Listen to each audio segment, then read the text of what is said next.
Hello friends, welcome to our channel इतिहास के पन्ने। जैसा कि आप जानते हैं, हम अपने इस चैनल में इतिहास और धर्म से जुड़ी हुई कुछ कहानियों और तथ्यों पर बातचीत करते हैं और उनसे जुड़ी हुई रोचक जानकारी आप तक पहुंचाते हैं।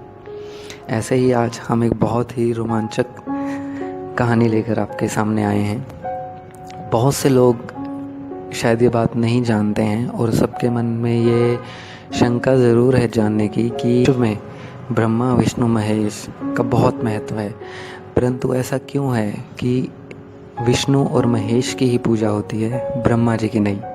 तो आइए आज हम आपको इसका कारण बताते हैं।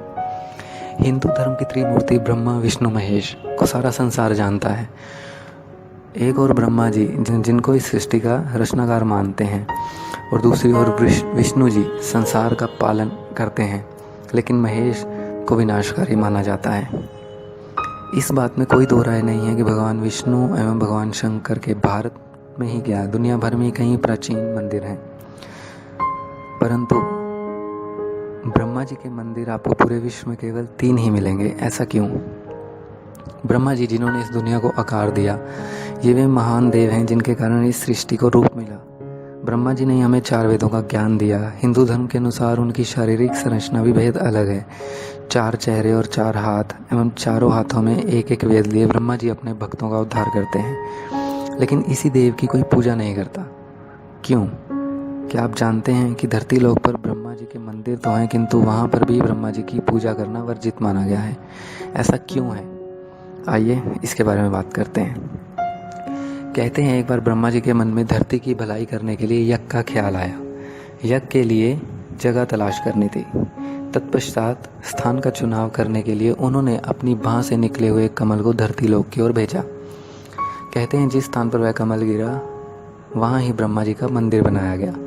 यह स्थान है राजस्थान का पुष्कर शहर, जहाँ उस पुष्प का एक अंश गिरने से तालाब का निर्माण हुआ। आज के युग में इस मंदिर को जगत पिता ब्रह्मा मंदिर के नाम से जाना जाता है, जहाँ श्रद्धालुओं की लंबी कतारें देखी जा सकती हैं, लेकिन फिर भी कोई ब्रह्मा जी की पूजा नहीं करता। प्रत्येक वर्ष कार्तिक पूर्णिमा पर इस मंदिर के आसपास बड़े स्तर पर मेला लगता है। कथा के आगे के चरण में ऐसा कहा गया कि ब्रह्मा जी द्वारा 3 बूंद धरती लोक पर फेंकी गई, जिसमें से एक पुष्कर स्थान पर गिरी। अब स्थान का चुनाव करने के बाद ब्रह्मा जी यज्ञ के लिए ठीक उसी स्थान पर पहुंचे जहाँ पुष्प गिरा था, लेकिन उनकी पत्नी सावित्री वक्त पर नहीं पहुंच पाई। ब्रह्मा जी ने ध्यान दिया कि यज्ञ का समय तो निकल रहा है, यदि यज्ञ सही समय पर आरंभ नहीं किया गया तो इसका असर अच्छा कैसे होगा। परंतु उन्हें यज्ञ के लिए स्त्री की आवश्यकता थी, इसीलिए उन्होंने एक स्थानीय ग्वाल बालक से शादी कर ली और यज्ञ में बैठ गए।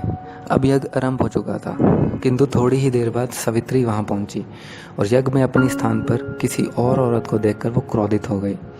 गुस्से में उन्होंने ब्रह्मा जी को श्राप दिया कि इस पृथ्वी लोक पर तुम्हारी कहीं पूजा नहीं होगी, यहाँ का जनजीवन तुम्हें कभी याद नहीं करेगा। सावित्री के इस रूप को देख सभी देवता भयभीत थे।